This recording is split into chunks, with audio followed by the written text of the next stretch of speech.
এরা ইলেকশন দিব আজকে দিয়া কালকে দিয়া পরশু মঙ্গলবার ইলেকশন না দেওয়ার লাগে ইলেকশন আনবো ফজলুর রহমান যদি জীবিত থাকে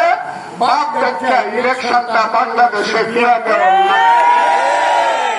বাপ দেখে দেওয়া লাগবো বাপ দেখে আমি বললাম আমাকে গুলি করে মারবো আমার আল্লাহ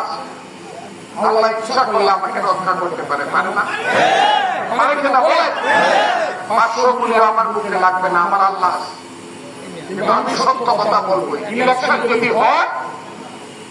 আমি সব ছেড়ে আমি অষ্টগ্রাম আসছি না কারণ অষ্টগ্রাম হলো আমার মা মাইকেল মধুসূদন দত্ত নামে বাংলার একজন শ্রেষ্ঠ কবি ছিল সে একটা